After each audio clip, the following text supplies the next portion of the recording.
The sun, a relentless white coin hammered into the dome of a bleached sky, beat down upon the Paris Island tarmac, turning it into a shimmering griddle.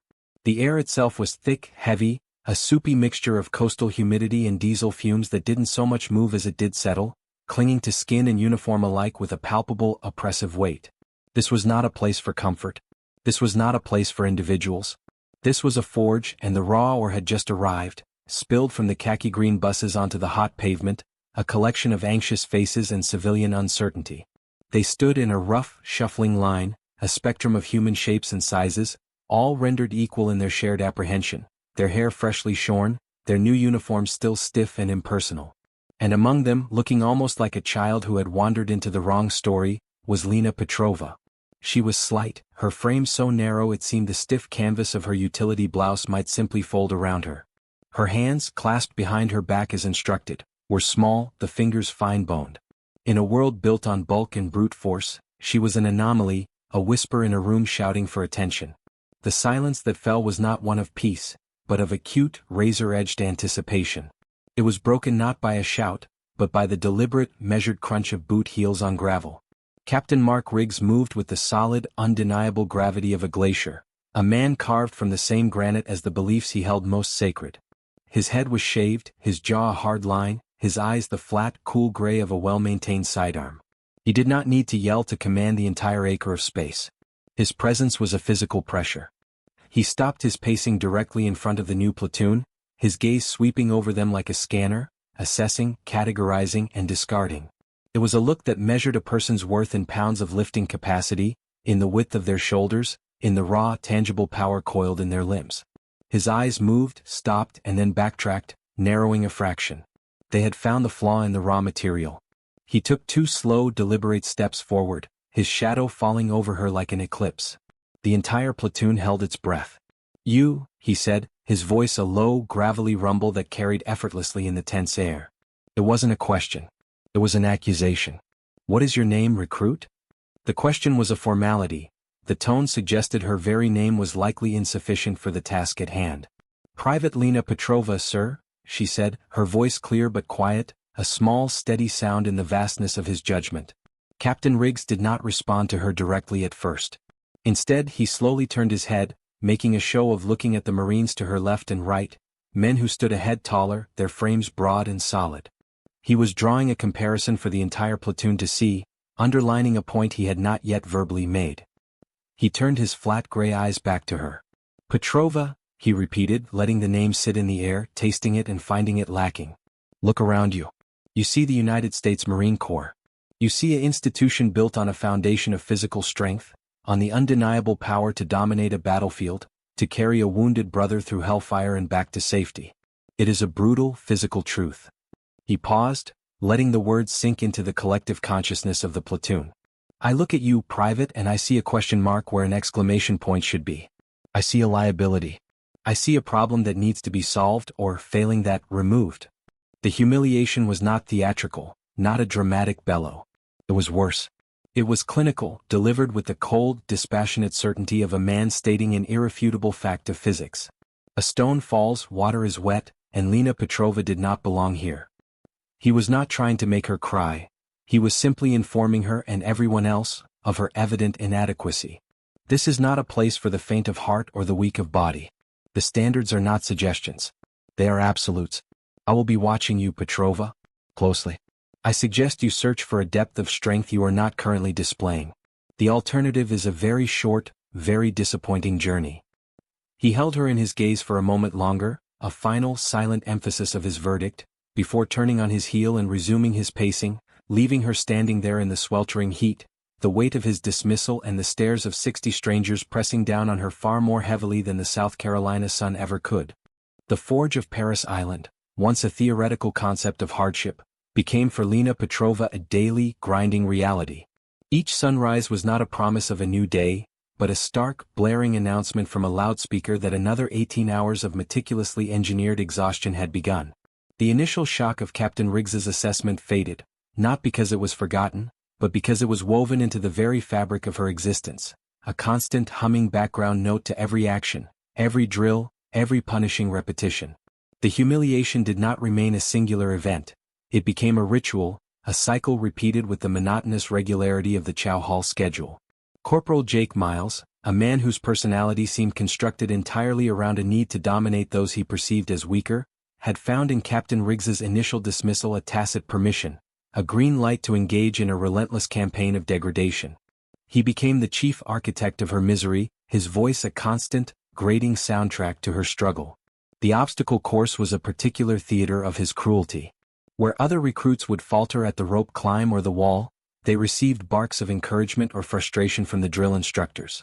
When Lena approached, her small frame tensed with concentration, Miles would materialize, a smirk playing on his lips. "Make way for the princess," he'd call out, not even bothering to lower his voice. "Don't strain yourself now. We wouldn't want you to break a nail." His friends, a small cadre of like-minded individuals who took their cues from him, would chuckle on cue. When she mounted the rope, her technique solid but her ascent slower due to her lack of sheer body mass, Miles would stand at the base, shaking his head in mock disappointment. "See, this is what the captain was talking about. A liability. We're all waiting on the weak link, people." The words were designed to erode, to isolate, to make every struggle not just a physical challenge, but a public spectacle of failure. The weight room was another circle of this hell. The clang of iron plates and the grunts of exertion formed a symphony of strength from which she was perpetually excluded. The test was a simple, brutal benchmark. A clean lift of a specific heavy weight. For most of the platoon, it was a challenging but achievable goal. For Lena, it was an immovable object. She would approach the bar, her jaw set, the eyes of the entire group upon her. She would strain, every muscle in her back and legs corded with the effort, her face flushing with the pressure, but the weight would not budge from the floor. Miles would be there, arms crossed, letting the silence after her failed attempt hang in the air for a beat too long before clapping slowly, sarcastically. "And the crowd goes mild," he'd deadpan. "Don't worry, Petrova. I'm sure they need someone to fold socks at the PX." The laughter that followed was like a physical blow. Yet, within this landscape of deliberate humiliation, small, defiant pockets of competence existed for Lena, though they went largely unnoticed by her tormentors. On the rifle range, the chaos and noise fell away. The world shrank to the sight picture, the feel of the stock against her cheek, the slow, controlled exhale. Where others fought to control the kick of the weapon, her slight frame seemed to absorb it, to become one with the rifle. She consistently grouped her shots in a tight cluster in the center of the target, a silent, precise rebuttal to the accusations of weakness. Sergeant Eva Rostova, a DI with a hawk's eyes and a reputation for unshakable fairness, would sometimes pause behind her, watching, saying nothing, but making a small, almost imperceptible note on her clipboard. It was an observation, not a celebration. And there was the running. The long, grueling runs where endurance trumped brute power. While the larger, bulkier recruits began to flag, their breathing becoming ragged, Lena found a rhythm. Her smaller stature and lighter weight became an advantage. She could maintain a pace that drained the energy from others, her breath even, her steps a steady, relentless tattoo on the asphalt. She was often near the front, a fact that seemed to irritate Miles more than anything. "Look at her go," he gasped from the middle of the pack, his voice dripping with scorn.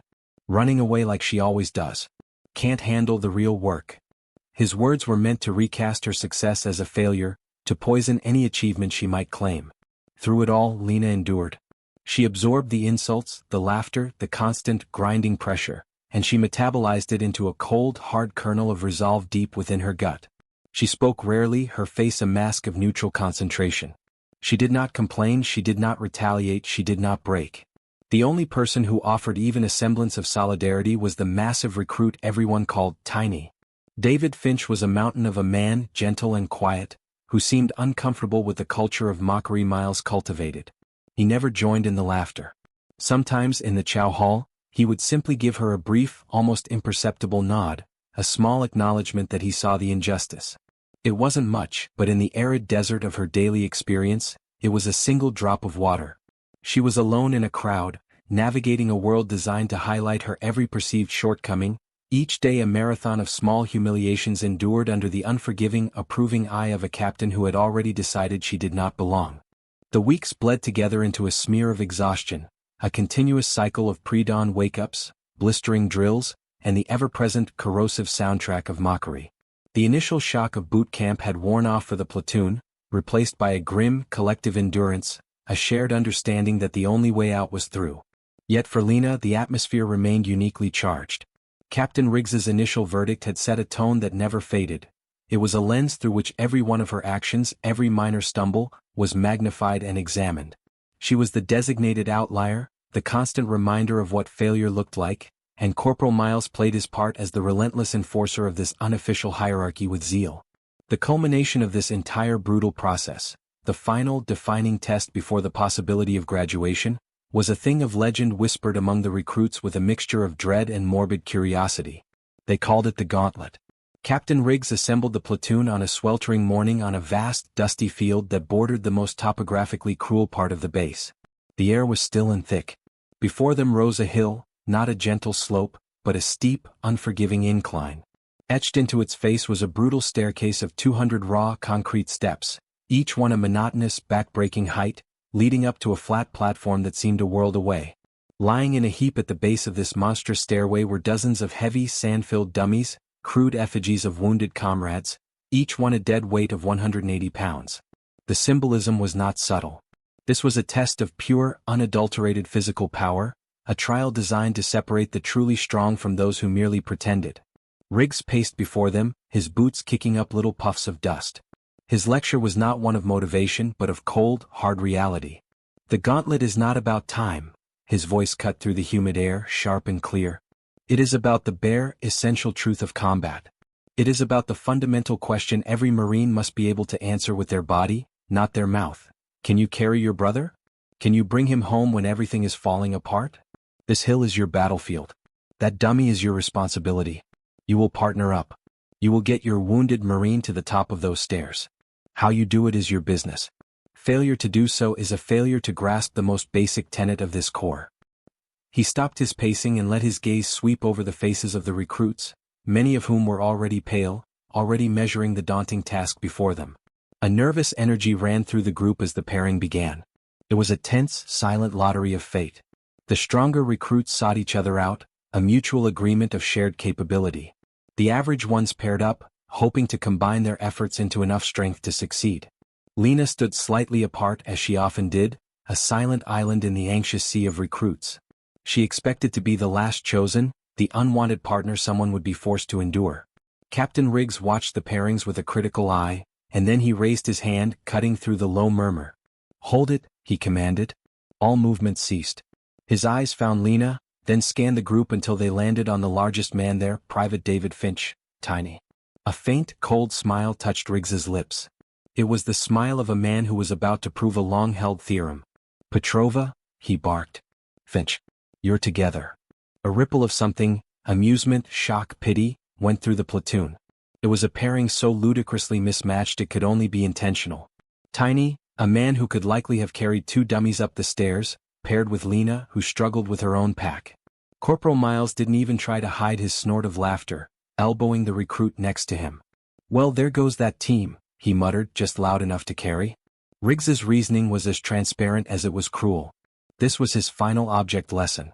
By pairing the absolute extreme of strength with the absolute extreme of perceived weakness, he was making his point in the most dramatic way possible. He was setting the stage for a spectacular, undeniable failure, a living demonstration that would validate his initial assessment and finally purge the problem he believed Lena represented from his platoon. He wasn't just expecting her to fail. He had engineered the conditions to ensure it would be catastrophic and utterly conclusive. The test hadn't even begun, and for Lena, the humiliation was already complete. A sharp blast from Sergeant Rostova's whistle tore through the heavy air, a sound that was less a signal to begin and more a starter's pistol for a descent into a specially crafted hell. The field erupted into a chaos of immediate, grunting effort. Pairs of recruits lunged for the dummies, heaving the dead weight into carries, firemen's, buddy drags, shoulder carries, whatever method promised the most efficient translation of muscle into upward motion. The air filled with the sound of labored breathing, the scuff of boots on concrete, and the occasional shouted curse as a grip slipped or a foot stumbled on the steep, uneven steps. The race was on, a brutal slog against gravity, against the clock, and against the burning protest of their own bodies. Lena and Tiny moved with a surprising, unspoken synchronicity born of being the platoon's pariahs. He was all gentle, immense power, she was focused, precise direction. In a smooth, efficient motion, they got their dummy up and across Tiny's massive shoulders as if it were little more than a sack of feathers. For him the weight was negligible. Their plan was simple, a testament to Tiny's decency. He would bear the overwhelming bulk of the load, using his strength to compensate for her lack of it, while Lena would act as a stabilizer, a guide helping to navigate the treacherous incline. For the first 50 steps it worked. They were making steady, if not spectacular, progress, a small island of quiet cooperation in the sea of straining, competitive noise. Lena, focused on the step immediately in front of her, on keeping her balance and her footing, allowed a sliver of hope to penetrate the defensive wall she had built around herself. Perhaps they could simply do this. Perhaps they could just finish. Then the physics of chaos intervened. A recruit from a pair just above them, his legs buckling from the strain, lost his grip on his dummy. The heavy sandbag form tumbled backward, a chaotic rolling weight crashing directly into the step where Tiny was placing his foot. There was no time to react, no warning. Tiny's boot twisted at a violent, unnatural angle against the falling weight and the hard edge of the concrete step. A sickening, wet pop was audible even over the general din, a sound that was unmistakably organic and wrong. Tiny cried out, a sharp, guttural sound of pure pain, and crashed down onto the stairs, the dummy spilling from his grasp and thudding against the steps. He clutched his ankle, his face contorted, his skin turning a ghastly shade of pale gray beneath his summer tan. The joint was already beginning to swell, an angry purple bulge distorting the line of his boot. The world seemed to narrow for Lena, the sounds of the other teams fading into a distant hum. She dropped to her knees beside him. "Tiny? David?" she said, her voice tight. He shook his head, his teeth gritted against the pain. "It's gone," he gasped. "It's broken or something. I can't put weight on it." He looked up at her, his eyes full of a genuine apology, as if his injury were an inconvenience he had caused her. "Go," he urged her, his voice strained. "Take the dummy. Finish. You have to finish." He was telling her to leave him. He was reiterating the unspoken rule of every team-based test. The mission comes first. The objective is everything. Lena looked from his pain-twisted face to the ugly, sand-filled dummy. She looked up the endless staircase, where other pairs were grinding their way toward the top, their forms growing smaller and more distant. Then she looked down the hill. At the base, a small cluster of figures stood watching. Captain Riggs, his arms crossed, his posture radiating not concern but expectation. Next to him, Corporal Miles was pointing, saying something that made the recruits around him laugh, the sound carrying down the hill as a sharp, mocking bark. This was the moment Riggs had anticipated. This was the failure he had been waiting for since the day she arrived. The choice crystallized before her with terrifying clarity.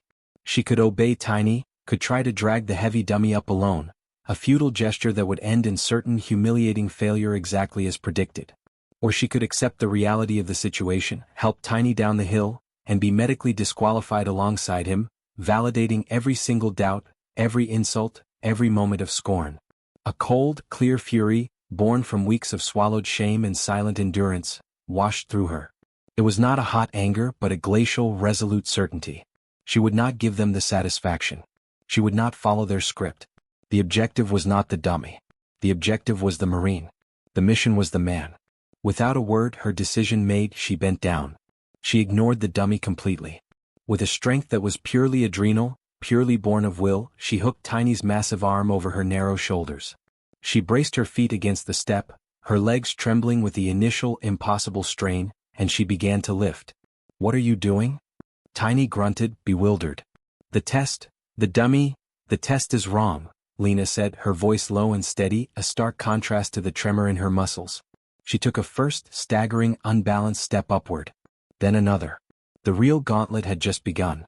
The initial burst of adrenal strength, the raw, defiant energy that had allowed Lena to get the massive form of Tiny Finch onto her shoulders, lasted for perhaps 20 steps. It was a surge of pure will that momentarily defied physics, a temporary loan from some deep, untapped reserve of the human spirit.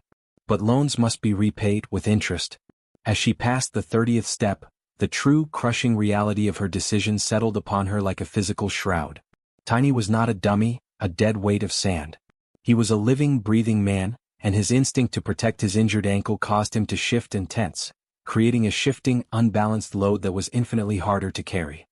His weight was absolute, an immense pressure that drove the stiff canvas of her uniform into the sharp, bony ridges of her shoulders, promising brutal bruises. Each concrete step was a monotonous, identical torture, a height that forced her to lift her knee nearly to her chest, the muscles in her thighs and calves screaming in protest, burning with a lactic acid fire that threatened to seize them up completely. Below, the nature of the spectacle was undergoing a slow, profound shift. The initial reaction from the finished teams and the observing cadre had been a mixture of disbelief and, from Miles and his followers, derisive laughter. They saw a joke playing out, a final, foolish act of desperation from the platoon's weakest link. Captain Riggs watched, his arms still crossed, his face an unreadable mask of stone, but his posture was that of a man witnessing a foregone conclusion, a pointless and almost disrespectful pantomime of the strength he valued. But as the seconds bled into minutes and Lena's agonizingly slow ascent continued, the laughter from Miles's group began to falter. It became forced, then died out altogether, strangled by the uncomfortable, thickening silence that descended upon the entire hillside. There was no sound now but the harsh, ragged gasp of Lena's breathing and the occasional sickening scrape of a boot on concrete. She never stopped. Her progress was glacial, a study in pure suffering. She would take 2 steps, pause, her entire body trembling violently under the strain, gather some infinitesimal reserve of energy, and then take another step. Her face was a mask of agony, pale and sheened with a sweat that soaked through her uniform and dripped from her chin onto the steps. Her vision began to tunnel, the world reducing to the next step and the next and the next. The top of the stairs was a meaningless abstraction, an impossible heaven.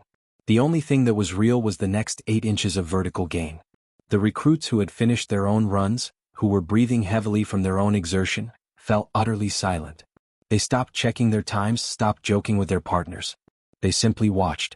They saw the brutal truth of the Marine Corps ethos, never leave a Marine behind, being enacted before them not as a catchy slogan, but as a brutal, physical sacrament.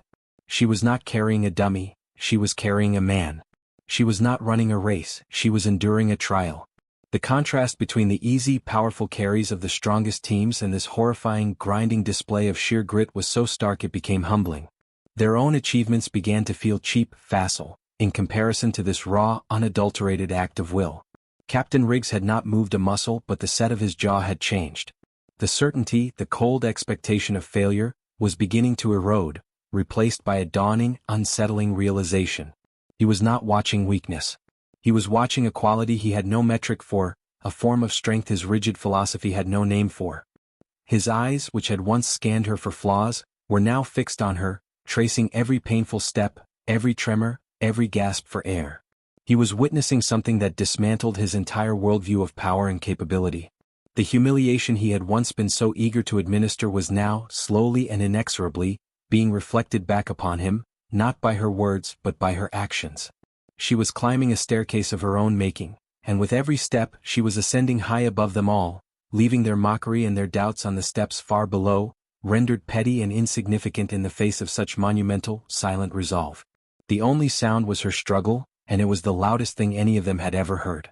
The air grew heavier with each agonizing inch of elevation Lena gained, thick not just with humidity but with the collective, breathless tension of every single person watching. She had become a slow-motion spectacle of human endurance, a dark, struggling shape against the pale, monotonous gray of the concrete stairs. The number of steps she had conquered was irrelevant. The sheer, brutal fact of her continued progress was the only thing that mattered. Her body was a symphony of pain, each instrument screaming in protest. The muscles in her legs were shredded, burning filaments that threatened to snap with every lift of her knee. The bones in her shoulders and spine felt ground to powder under the immense, living weight of the man she carried. Her breath sobbed in and out of her lungs in ragged, wet gasps that were audible even from the bottom of the hill, a horrifying soundtrack to her pilgrimage. She was 50 steps from the top. A distance that, unencumbered, she could have bounded up in seconds. Now it was a chasm, a vast, impossible gulf separating her from the finish. Her body, pushed far beyond any limit it had ever known or was ever designed to withstand, finally betrayed her.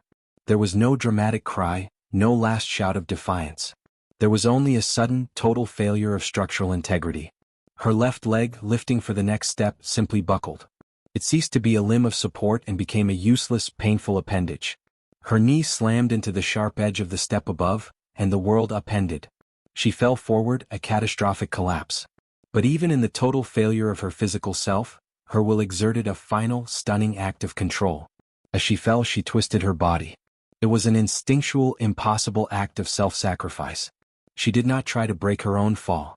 Instead, she used the last of her conscious control to take the full impact of the concrete on her own side and shoulder, shielding Tiny's injured leg and body from the crash. The sound of her body hitting the steps was a sickening, hollow thud that echoed across the silent hillside. She lay there, completely still, partially pinned beneath the massive weight of the Marine she had refused to abandon. A unified, sharp intake of breath came from the crowd below. This was it.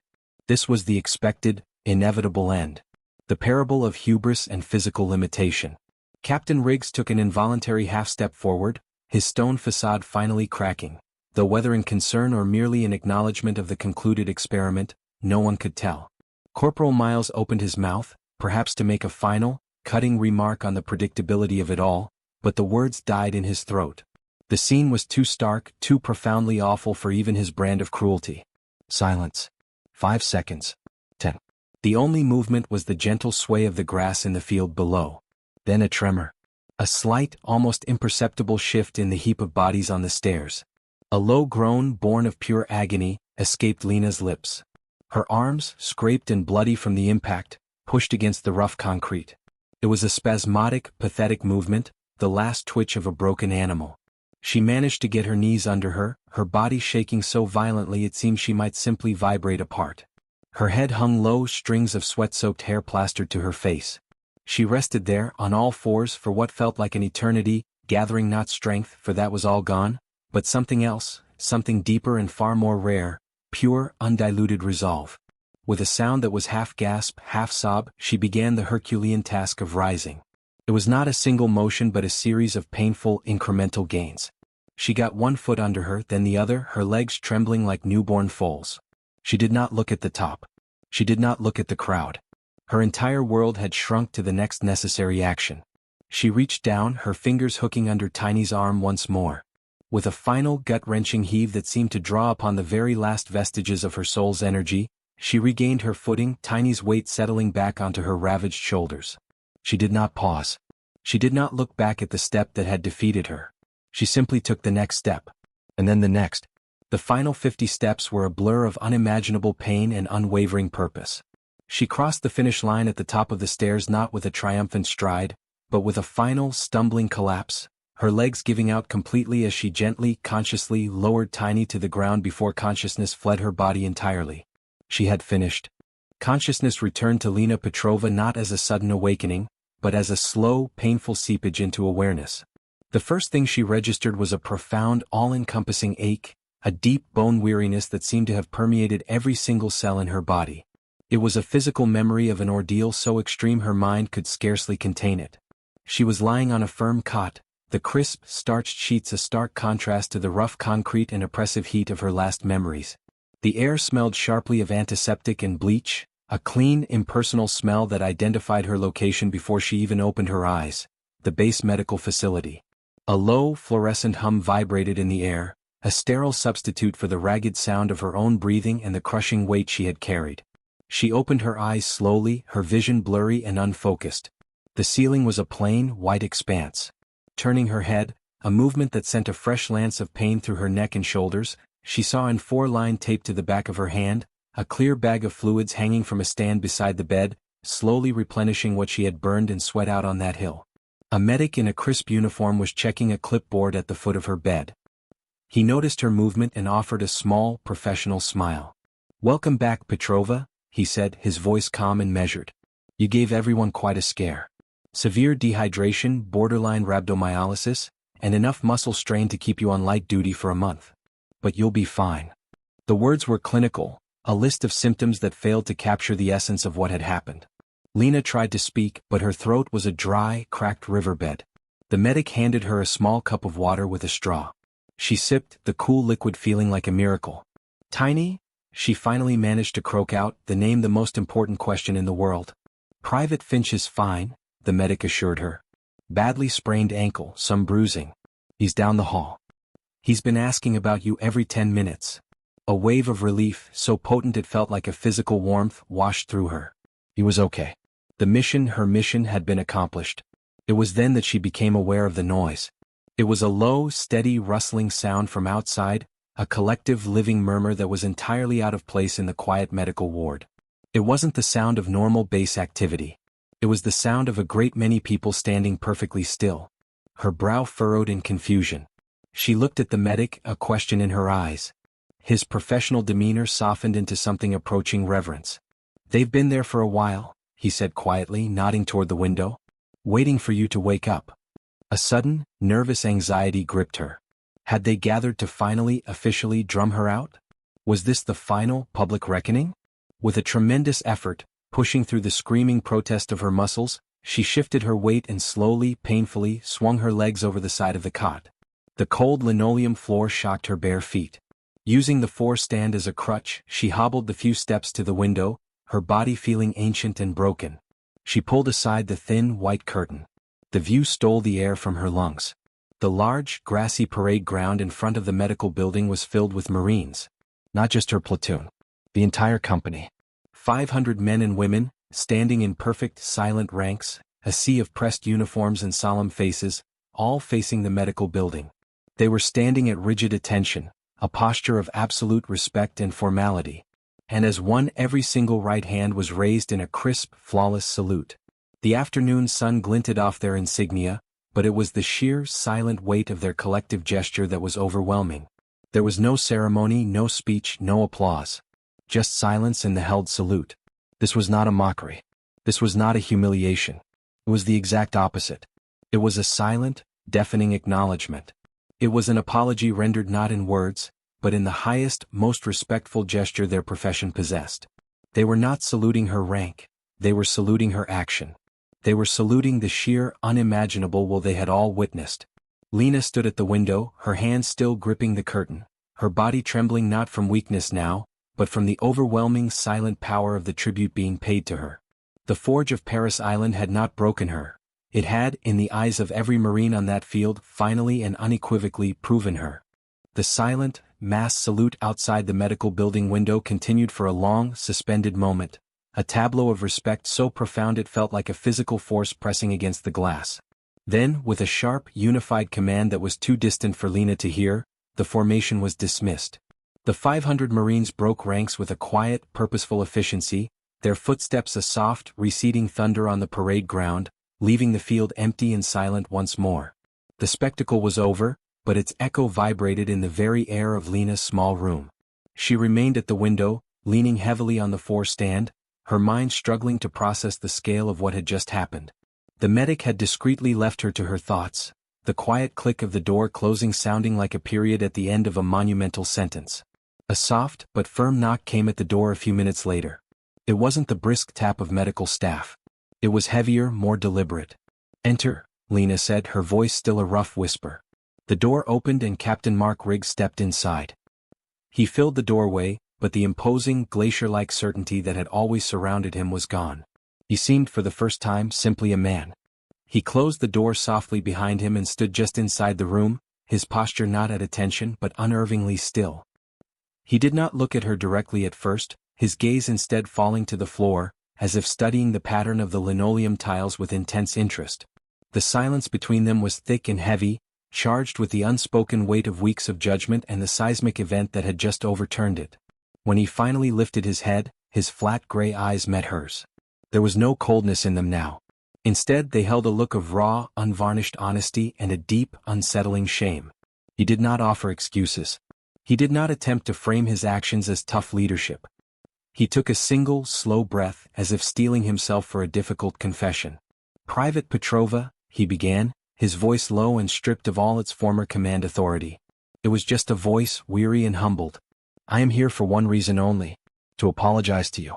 Not as your captain, but as a man who has profoundly misjudged another human being." He paused, the words hanging in the sterile air. "What you did on those stairs. I have been a Marine for 15 years. I have served in combat zones. I have seen acts of courage. I have never, in my entire career, witnessed a display of pure, selfless determination that even comes close to what I watched today." He took a step further into the room, his hands clasped behind his back, a gesture that now looked more like containment than command. "I was wrong. Not just a little wrong. I was fundamentally, completely wrong. I built my entire philosophy on a foundation of physical power. I measured a person's worth by the size of their biceps and the weight they could lift. I saw you and I did not see a Marine. I saw a problem to be solved. A statistic to be corrected. He shook his head, a gesture of deep, personal disgust. I allowed a culture of mockery to flourish. I saw Corporal Miles and his behavior and I did not stop it. I believed it was a natural consequence of what I perceived as your inadequacy. I believed it would either force you to quit or force you to become something you were not. In doing so, I failed in my most basic duty as an officer, to judge my Marines on their character, not their physiology. He finally looked directly at her, and his gaze was unwavering, forcing himself to hold the eye contact of the person he had wronged. You have shown me a different kind of strength. A strength that doesn't reside in the muscle but in the heart. A strength that doesn't quit. A strength that would rather break itself than abandon a fellow Marine. You did not just carry Private Finch up those stairs. You carried the entire meaning of our creed up there with you, and you showed it to every single person who was watching. You humbled me, Private. And I needed to be humbled. He stopped, having laid his entire flawed philosophy bare before her. His apology was not qualified. It was total. It was an utter demolition of his previous stance, and it was offered with a sincerity that was palpable in the quiet room. He had not come for forgiveness. He had come to admit his failure, to stand in the wreckage of his own prejudice and acknowledge the strength of the person he had tried to break. The following morning dawned with a different quality of light, as if the very air of the base had been scoured clean by the events of the previous day. When Lena, moving stiffly and slowly, was medically cleared to rejoin the platoon for light duties, her return to the barracks was not the return to a battlefield she had anticipated. The atmosphere was charged, but not with hostility. It was thick with a collective, unspoken awkwardness, a palpable sense of shame and re-evaluation. The Marines who had once been her most vocal detractors now found it difficult to meet her eyes. Their glances would skitter away when she looked in their direction, fixing instead on boot laces or wall lockers with sudden, intense interest.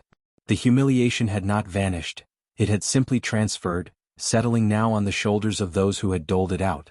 They were forced to carry the weight of their own past behavior, and it was a heavier, more uncomfortable burden than any dummy. Corporal Jake Miles was the most transformed.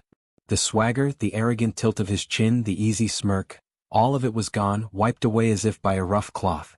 He looked diminished, smaller.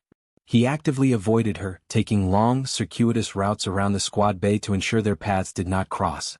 When they were forced into proximity during a formation, he stood rigidly, his gaze fixed on a point somewhere in the far distance, his face a tight mask of mortification. The lesson for him was not delivered in words, but in the searing memory of Lena's struggle on the stairs, a mirror held up to his own character, and the reflection he saw there was clearly lacking. His silence was his own private apology, the only one he was capable of giving. It was Sergeant Eva Rostova who provided the necessary, grounding perspective. She sought Lena out during a quiet moment in the equipment room, where Lena was slowly, painfully sorting through gear. Rostova leaned against a rack of rifles, her arms crossed, her sharp eyes missing nothing. The captain's apology was important, she stated, her voice its usual matter-of-fact tone, devoid of sentimentality. He needed to say it. You deserve to hear it. But don't let it be the thing that defines this for you. She paused, ensuring she had Lena's full attention. What you did out there, Petrova, that was yours. That came from you. No one gave you that. No one can ever take it away from you. Riggs validated it with his words, but you earned it with your actions long before he opened his mouth. She gestured vaguely in the direction of the squad bay, where the rest of the platoon was going about its business in a hushed, chastened manner. They're quiet because they finally saw it. They saw the difference between noise and substance. Between pretending to be strong and actually being strong. Miles teased you for running? They all saw you run a race yesterday that none of them could have finished. You didn't just complete a test. You redefined it. Rostova pushed off from the rifle rack and took a step closer, her voice lowering. The captain judged you on the wrong metrics. But so did you for a time. You believed the things they said about you. You stopped seeing your own endurance, your own accuracy, your own grit, because you were too busy measuring yourself against their idea of strength. Don't make that mistake again. Your strength is your own. It's quiet. Stubborn. It doesn't need to announce itself. Remember that. With a final, curt nod, she left, her words hanging in the air like a gift. She had reframed the entire experience, pulling the focus away from Riggs's apology and placing it firmly back where it belonged, on Lena's own quiet, unbreakable perseverance. The victory was not that she had been apologized to. The victory was that she had never needed that apology to know her own truth. She had known it with every painful step she took. The graduation ceremony was not held on the brutal, concrete stairs of the gauntlet, but on the pristine, manicured parade deck, a place of tradition and polished ritual. The sun shone, but it was a benevolent warmth, not the punishing hammer of previous weeks. The platoon stood at perfect attention, their uniforms immaculate, their faces a mixture of pride, relief, and for some, a lingering, sober humility. They were no longer a collection of individuals, they were a unit, forged in fire, though the nature of that fire had been fundamentally redefined for every single one of them. Captain Mark Riggs stood before them, not as the implacable, judgmental force of their first day, but as a man who had been reshaped himself, his authority now tempered with a hard-won wisdom. His speech was not the one he had planned to give. He did not speak of physical benchmarks, of lifting capacities, or of dominating an enemy through brute force. He stood straight, his hands behind his back, and his voice, when it carried across the formation, was thoughtful and carried a new gravity. "Today you become United States Marines," he began, his gaze sweeping slowly across the faces of the men and women before him. "This title is not given lightly. It is earned. And what it means to earn it is something I have had to relearn alongside you these past weeks." He paused, the admission hanging in the air, a testament to the journey they had all shared. "We talk often about strength. It is a word we throw around in gyms and on obstacle courses. But true strength, the strength that defines a Marine, is not found in the muscle." He let the word settle, ensuring every recruit heard the deviation from his once core philosophy. "It is found in the heart. It is found in the will that refuses to acknowledge the word quit. It is found in the spirit that would rather break itself than abandon the man or woman to your left or right. It is a strength of character, of resolve, of sheer, unconquerable grit." He did not look at Lena, but he didn't need to. Her presence was a palpable force in the formation, a living embodiment of every word he spoke. "You have all endured. You have all overcome. But I hope you take from this experience a deeper understanding. The uniform does not give you strength. The title does not give you honor. You bring those things to the uniform. You prove them with your actions, every single day in ways both big and small. The true battle is not against an external enemy, it is often against our own limitations, our own prejudices, our own failures to see the strength in forms we do not recognize." He called each name then, and each Marine stepped forward to receive their emblem, their handshake a rite of passage. When he called Petrova, Lena, and she stepped forward, her movement slightly stiff but her head held high, there was no dramatic pause, no special commentary. His handshake was firm, his gaze direct and filled with a respect that needed no amplification. It was the perfect, silent acknowledgement. She was a Marine. Not because he said so, but because she had proven it in a language of sacrifice and will that transcended any words he could ever offer. Later, after the cheers had faded and the families had begun to embrace their new Marines, Lena stood for a moment alone, looking out across the base that had been her crucible. She held no bitterness. The humiliation, the pain, the struggle, it had all been transformed into the foundation of her identity. She had learned the most valuable lesson of all, that her quiet perseverance was not a weakness to be overcome, but her greatest weapon. She had discovered a depth of strength she never knew she possessed, and in doing so she had inadvertently given that same gift to every Marine who witnessed it, forcing them to discover a deeper meaning in their own service. The journey was over, but the lesson would resonate, a story that would be told not for its dramatic climax, but for the quiet, powerful truth it revealed about the unassuming nature of real courage. This story was about the strength we often overlook in ourselves and others. If this tale of resilience and redemption resonated with you, if it reminded you of the power of quiet determination, then consider joining our community.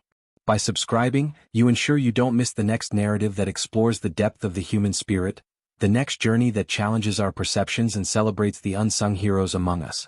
Your support allows us to continue bringing these impactful stories to light. Subscribe now and become part of a group that values character over spectacle and heart over hype.